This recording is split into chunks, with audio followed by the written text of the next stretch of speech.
25 playable iterations of characters and heroes. I think what's great about Marvel superheroes in video games is that it's such an interactive medium. Unlike maybe comic books and movies, which are a little bit more passive for the consumer, you can actually really experience being a superhero in a very cinematic, realistic movie-like setting.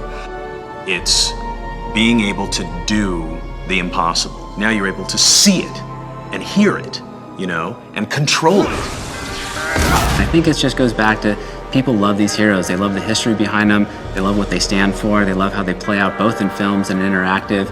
And it's just really something compelling that appeals to both the youngest of kids and actually adults who've grown up with these properties back in the 50s and 60s when these comics really first hit their stride. They want to see the stuff that they grew up with.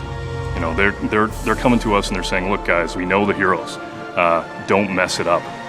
Comic book fans are very passionate about, you know, the characters in the comic books, and they've been, you know, really supportive over the last 40 years, translating into our massively successful feature films, animation, and now video games is just, you know, it's the natural next medium. How dare you strike the son of Odin?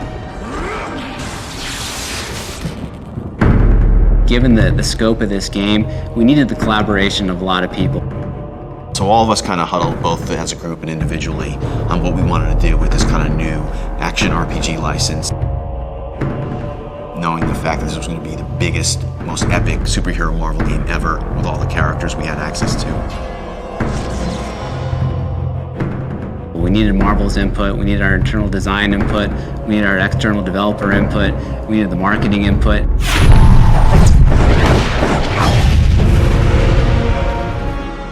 There's a lot of challenges when you first start any game project. You have to decide what kind of game is it going to be. Is it going to be an action game? Is it going to be a role-playing game?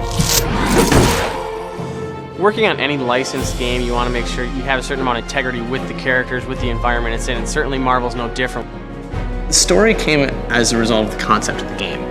We had the opportunity to make a game that basically included anybody that we wanted from the Marvel Universe.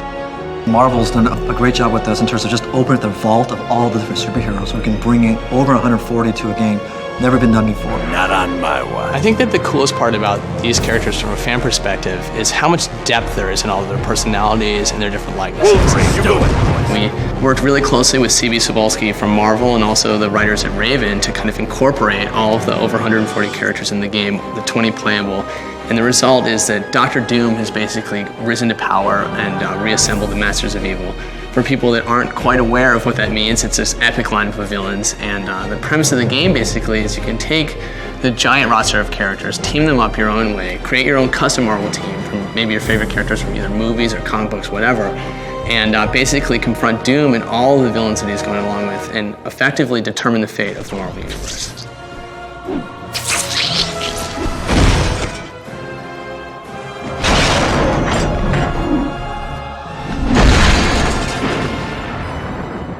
I think a lot of the comic book fans will love the nods that we give to the comic book universe. We have a lot of different levels in the game that they'll recognize.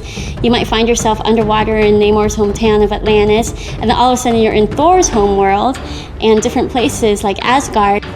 Atlantis was something that we all wanted to do, and very early on kind of put up on the board, but I never thought we would get there, given, you know, the different dynamics you have to deal with an underwater gameplay.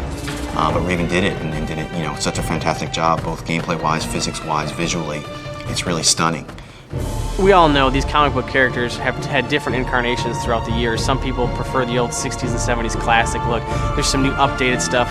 So if you want to be Ultimate Thor, or maybe World War II Captain America, or even the brand new Spider-Man outfit that's out there, you can change all those in the game and actually upgrade those so they have different stats.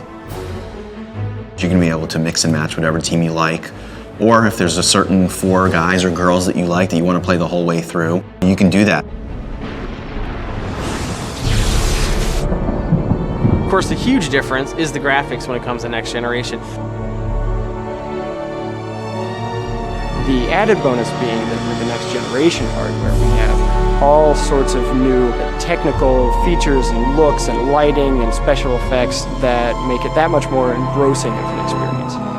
More geometry, higher intensity textures, more resolution, HDR lighting. In terms of visually, what you'll see here on the next-gen platforms, it's really the most amazing experience, video game-wise, both gameplay and visually, that the Marvel fans have ever seen. The online experience could be really great. I think we're going to have kind of online co-op and competitive mode. And on the online side, as you can really compete and play as a team with your friends, it's going to really bring the intensity level up another notch. And it really shows who's really pulling the weight, you know, amongst the team. You're going to see like these guys, one guy's killing all the guys, the other guys are just relaxed, not doing anything. And that will show in this game, in the online competitive mode. We really haven't seen that in any other games.